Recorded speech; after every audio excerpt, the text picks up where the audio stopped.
تو واپس چلا جا، اس لیے کہ میرا دل نہیں کرتا کہ میرے دوست کے بیٹے کو ماروں۔ حضرت علی نے کہا مگر میرا دل کرتا ہے کہ تجھے ماروں، مگر میرا دل تو چاہتا ہے۔ تو اس کو جوش دلاتے رہے۔ حضور پاک صلی اللہ علیہ وسلم کی طرف وہ پکار کر کے کہتا اے محمد، کیا تمہارے خیمے میں صرف بچے ہیں، میرے مقابل کا کوئی پہلوان نہیں؟ حضور نے آواز دی پہلے بچوں سے مقابلہ کر لو، بعد میں پہلوانوں کو بھیجا جائے گا۔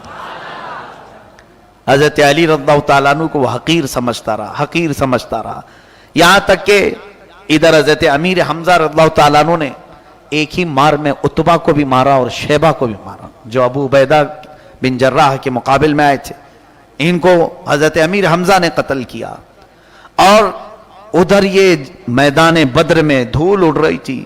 حضرت علی رضی اللہ تعالیٰ عنہ عبد ود کے قریب گئے اور اسے کوئی چیز بات کرتے کرتے نیچے دیکھنے کو کہا، اور تلوار اٹھائی اس کی گردن پر ماری۔ وہ ضرب حیدری تھی، وہ عام مار نہیں ہوتی، ضرب حیدری اس کو کہا گیا ہے۔ اس کا سر اچھل کر کے ہوا میں پھر نیچے گرا۔ پہلی مرتبہ صحابہ اکرام جو 313 تھے اتنی بلند آواز سے نعرہ لگائے تھے کہ زمین ہلنے لگی تھی۔ اللہ اکبر! اس لیے کہ ضرب حیدری سے ان کے سب سے بڑے پہلوان کو ایک ہی بار میں حضرت علی نے ختم کیا تھا۔ پھر اللہ کے نبی صلی اللہ علیہ وسلم نے فرمایا تھا ھذا اسد من اسد اللہ، یہ اللہ کے شیروں میں سے ایک شیر ہے میرا علی۔ ہاں، لا فتح الا علی، لا سیف الا ذوالفقار۔ حضرت سیدنا مولا کائنات علی مرتضی رضی اللہ تعالیٰ عنہ کے متعلق سچ فرمایا، شاہ مرداں شیر یزداں قوت پروردگار، لا فتح الا علی، لا سیف الا ذوالفقار۔ یعنی اللہ کے سچے بندوں میں کوئی ہے تو وہ علی ہے، اور حق شیروں کے ساتھ اگر حقانیت کے شیروں میں کوئی ہے تو وہ علی ہے، اور حقیقت میں تلوار کوئی نہیں سوائے علی کی تلوار کے، ان کی تلوار کو ذوالفقار کہا گیا۔ اب یہ واقعات تفصیل سے بہت سارے ہیں، جنگ میں کئی چیزیں جو پیش آئی۔ حضرت عکاشہ رضی اللہ تعالیٰ عنہ ایک صحابی ہیں، یہ سب دیکھ رہے تھے منظر، حضور کے پاس آتے ہیں، عرض کرتے ہیں یا رسول اللہ صلی اللہ علیہ وسلم میرے پاس کچھ بھی نہیں، کچھ لے کے نہیں آیا ہوں، لیکن جہاد میں بھی کچھ کر دکھاؤں۔ حضور نے فرمایا جاؤ کوئی لکڑی پڑی ہو تو لے آؤ۔ وہ لکڑی لے کر کے آئے، میرے آقا نے ایسے مسا کر کے دیا، جاؤ اسی سے لڑو۔ لکڑی، اور ادھر سامنے بڑی بڑی تلواریں، وہ سیکل کی ہوئی تلواریں ہیں۔ حضرت عکاشہ کہتے ہیں میں اسی لکڑی سے کئی کافروں کو زخمی کر چکا تھا، جو تلواریں زخم نہیں دیتی تھی اس سے زیادہ میری یہ لکڑی زخم دیتی تھی، کئی کو میں نے جہنم رسید کیا، اور وہ لکڑی تلوار کی شکل میں کئی سالوں تک محفوظ رہی حضرت عکاشہ کی، وہ اب بھی کسی میوزیم میں رکھی گئی ہیں۔ حضور صلی اللہ تعالیٰ علیہ وسلم کے دست مبارکہ سے صرف مس ہونا تھا۔ اس جنگ بدر میں میرے آقا صلی اللہ تعالیٰ علیہ وسلم کی مدد کے لیے اللہ نے پہلے 3000 فرشتے اتارے۔ وہ فرشتے آئے، پہلی مرتبہ جنگ میں انسانوں کے ساتھ جب فرشتے مقابلہ کریں تو پھر ان کی کیا باقی رہنا ہے، کیا باقی رہنا ہے۔ پھر اللہ تعالیٰ نے 5000 فرشتے اتارے، یعنی ٹوٹل 5000۔ آج بھی آپ بدر کے میدان زیارت کے لیے کبھی جائیں تو قریب میں ہی ایک پہاڑ ہے، اتنا حسین و جمیل خوبصورت پہاڑ جس کو جبل ملائکہ کہتے ہیں۔ آس پاس پورے پہاڑ پتھروں کے ہیں، کالے کالے بڑے بڑے پتھروں کے۔